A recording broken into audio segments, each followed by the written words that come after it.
Assalamualaikum warahmatullahi wabarakatuh. Perkenalkan, saya Hapsari Aguminanita, NIM 20130234064. Di sini saya akan menjelaskan mengenai peran komponen zat yang terkandung pada pelembab wajah untuk mengatasi kulit kering. Tugas ini ditujukan untuk memenuhi mata kuliah literasi digital.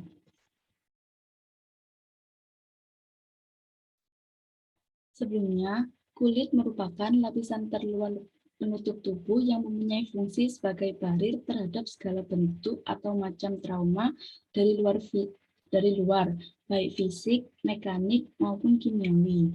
Selain itu, kulit berfungsi sebagai penutup tubuh yang bernilai estetika dengan tampilan yang tampak halus, lembut, dan berkilap.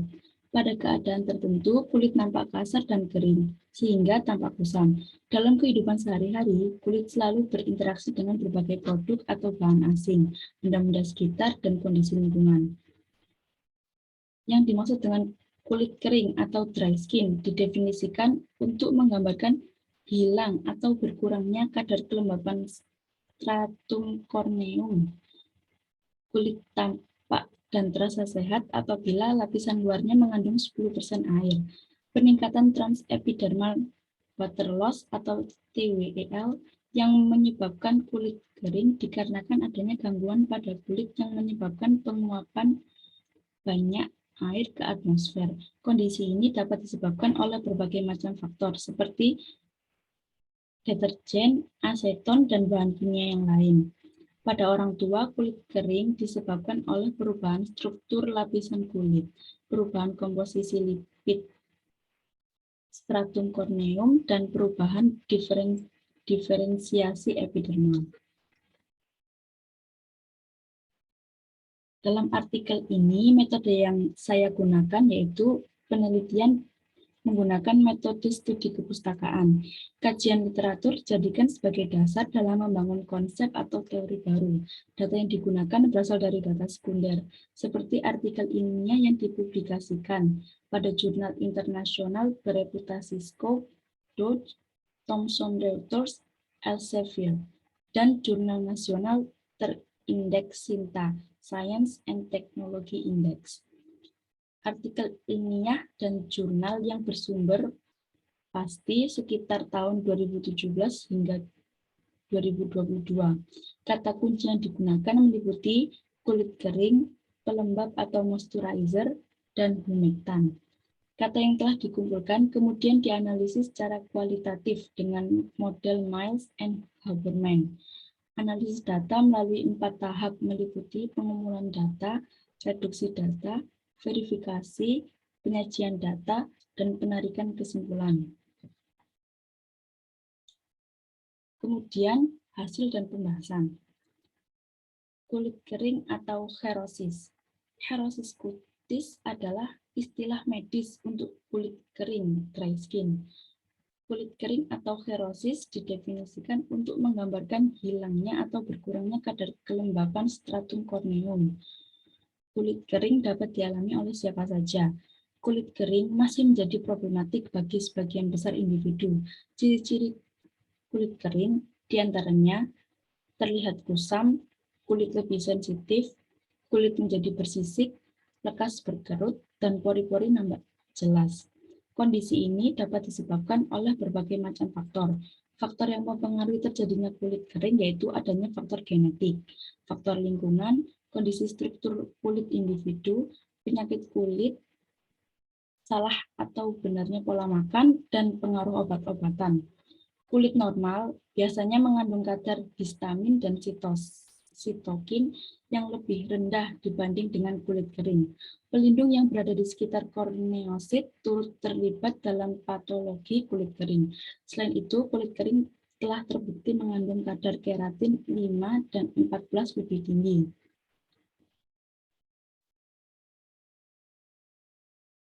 Berikut perbedaan gambar pada kulit normal dan kulit kering. Untuk kulit normal, mengurangi histamin, mengurangi sitokin inflamasi, ekspresi kering yang normal. Pada kulit kering, peningkatan histamin, peningkatan sitokin, inflamasi, ekspresi prematur, dan involukrin. Mekanisme pengaturan hidrasi kulit. Terdapat keseimbangan antara keluar dan masuknya cairan SC. Masuknya cairan endogen berasal dari proses difusi dari dermis ke permukaan kulit dan juga sekresi kelenjar keringat.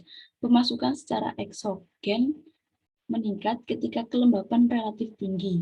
Keseimbangan terjadi bila kelembapan relatif lingkungan, yaitu 85%. Di bawah konsentrasi tersebut terjadi kehilangan air transepidermal TWEL dan di atas konsentrasi tersebut terjadi sebaliknya. Kehilangan cairan juga dihubungkan dengan berbagai keadaan, misalnya cuaca berangin, suhu lingkungan yang tinggi maupun rendah, udara yang kering, penggunaan bahan yang mengandung surfaktan, bahan alkali dalam kurung sabun, pelarut organik. Di antaranya ada ether, aseton, alkohol, enzim, protolitik, dan lipolitik, proses penuaan, serta berbagai kelainan kulit. Kelembaban kulit bergantung pada 3 faktor. Yang pertama, kecepatan cairan mencapai stratum corneum dari lapisan bawah, kelenjar eskrin transfer transepidermal.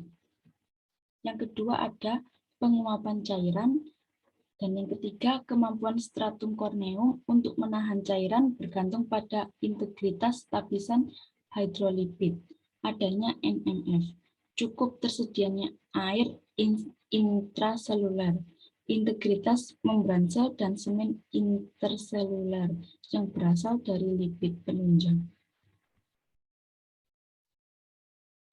Lapisan hidrolipid ini terdiri atas air, ion, asam amino, urea, skualen, trigliserida, kolesterol bebas, dan esternya, serta asam lemak.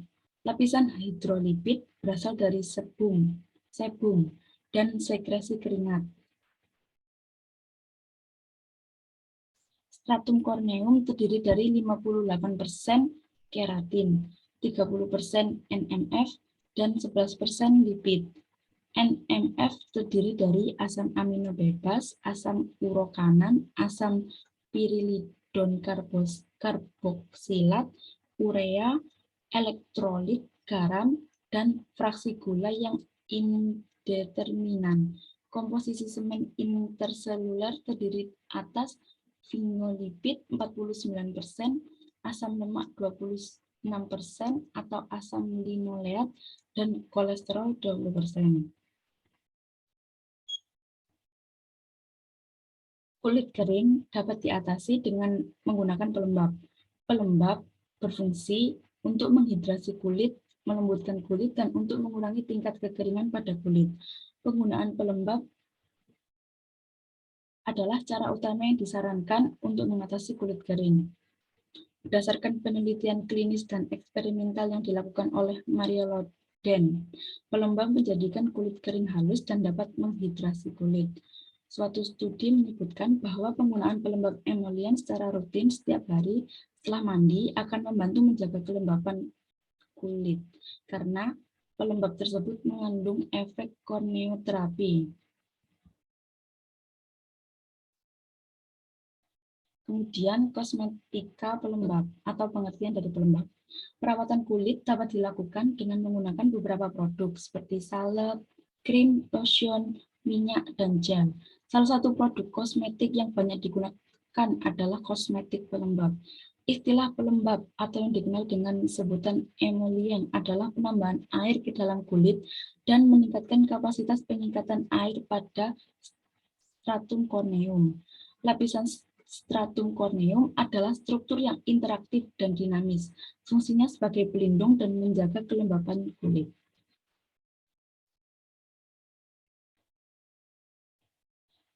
Beberapa fungsi lain pada pelembab yaitu sebagai berikut. Yang pertama ada antiinflamasi. Komponen pelembab seperti glycyrrhetinic acid, palmitol etanolamine, testelmecitine, Vitis vinifera, dan siramide memiliki kandungan sebagai antiinflamasi yang cukup besar melalui berbagai mekanisme. Di antaranya mengatur sitokin, memproduksi prostanoid, proinflamasi, serta menyediakan efek yang menenangkan pada kulit. Yang kedua ada antipruritik. Pelembab berbahan dasar air ini memiliki efek mendinginkan kulit. Pelembab ini pada prinsipnya mengandung bahan-bahan seperti mentol yang dapat dimasukkan sebagai aditif yang memberikan sensasi dingin saat menyentuh kulit dan dapat mengurangi rasa gatal. Yang ketiga ada antimitotik. Pelembab yang mengandung minyak mineral memiliki fungsi-fungsi antimitotik.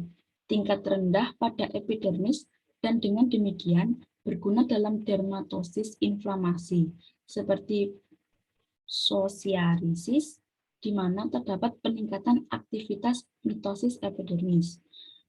Ya, dan yang terakhir adalah penyembuhan luka. Contoh komponen pelembab yang dapat digunakan sebagai penyembuh luka adalah hyaluronic acid, karena komponen ini menunjukkan efektivitas yang dapat mempercepat penyembuhan luka. Kemudian komponen pelembab. Komponen pelembab dapat dikelompokkan menjadi beberapa kategori. Yang pertama ada humektan. Humektan adalah zat yang dapat mengandung air jika dioleskan pada kulit. Secara teoritis, dapat meningkatkan hidrasi pada wajah. Bahan humektan umumnya dapat digunakan, termasuk gliserin, sorbitol, urea, asam alfa hidroksi, dan glukosa.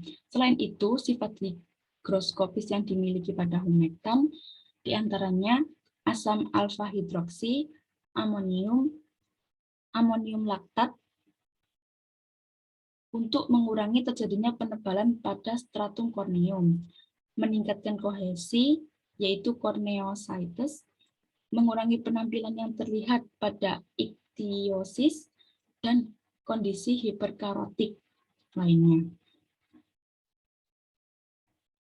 Yang kedua ada oklusif. Oklusif secara fisik dapat menghalangi terjadinya kehilangan air pada stratum korneum dan membantu mempertahankan kadar air. Lanolin adalah salah satu zat yang digunakan sebagai oklusif dan telah lama digunakan sebagai pelembab tunggal. Oklusif terdiri dari berbagai campuran seperti ester, diester, hidroksiester yang memiliki berat molekul yang tinggi, lanolin alkohol, dan asam lanolin. Namun, sampai saat ini, lanolin dapat dikatakan cukup efektif untuk meminimalkan terjadinya penguapan dan juga dermatitis. Yang ketiga ada emolian. Emolian sering digunakan ke dalam produk pelembab yang dapat digunakan untuk menghaluskan kulit melalui pengisian ruang antara lapisan korneokit. Meskipun tidak seperti sifat bahan oklusif, emolian juga dapat berfungsi mencegah terjadinya penguapan air pada kulit. Umumnya, emolian terdiri dari emulsi air dalam minyak dengan komponen minyak sebesar 3–25%. Yang keempat yaitu pelembab alami atau essential protein. Natural Moisturizing Factor atau yang disebut NMF menggambarkan senyawa yang ditemukan pada epidermis, di mana dapat mengurangi dehidrasi kulit. 27 Natural Moisturizing Factor mengandung kombinasi beberapa jenis bahan alami, seperti asam amino bebas, asam urokanik, garam organik, gula, asam laktat, dan urea. Banyak diantaranya memiliki efisiensi yang sangat tinggi dan menarik dan mengikat air dari lingkungan yang memungkinkan terjadinya hidrasi korneokit yang memadai, bahkan pada lingkungan dengan kelembaban yang rendah. Kemudian ada mekanisme kerja pelembab. Kulit berfungsi sebagai penghalang dan pelindung jaringan dari infeksi, stres mekanik, dan iritasi yang disebabkan oleh bahan kimia. Jika kulit rusak, maka dapat menyebabkan peningkatan transepidermal water loss. Dengan begitu, mekanisme kerja kulit yaitu air di lapisan epidermis bergerak ke atas untuk menghidrasi sel stratum corneum yang hilang oleh penguapan. Kadar air epidermis sangat penting untuk mencegah dan menjaga kulit kering untuk mempertahankan plastisitas kulit. Stratum corneum adalah membran aktif yang digambarkan seperti batu bata. Ketika kehilangan lipid yang terjadi antar sel akan membentuk lapisan ganda lipid, misalnya ceramide, kolesterol, dan asam lemak. Hilangnya lipid antar sel menyebabkan kerusakan. Hal ini mengarah pada lemahnya pembentukan penghalang kulit dan menyebabkan dehidrasi kulit. Pelembab dapat memperbaiki stratum corneum dan menjaga integritas penampilan kulit. Dalam beberapa kasus, ia bertindak sebagai pelembab, emolien, dan agen oklusif pada setiap mekanisme kerja. Pelembab meningkatkan hidrasi pada kulit untuk meningkatkan kadar air pada stratum corneum, meningkatkan penyumbatan, dan mengurangi transepidermal water loss. Dan juga dapat mencegah retakan kulit.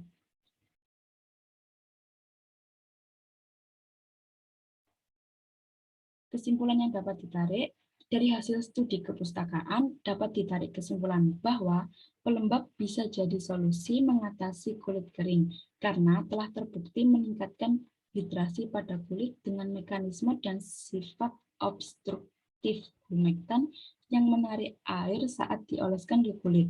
Oklusif transepidermal memblokir hilangnya air di stratum corneum, membantu menjaga kelembapan dan komponen emolien yang mencegah penguapan kelembapan pada kulit.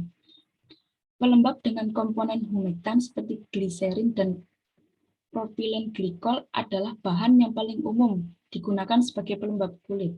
Formulasi dalam bentuk eksipien dan waktu pengaplikasian pelembab juga berperan dalam mencapai hasil yang optimal. Produk pelembab dapat dikembangkan dengan baik, ditinjau berdasarkan permintaan dan kebutuhan konsumen yang terus meningkat karena penggunaan pelembab yang sangat bermanfaat.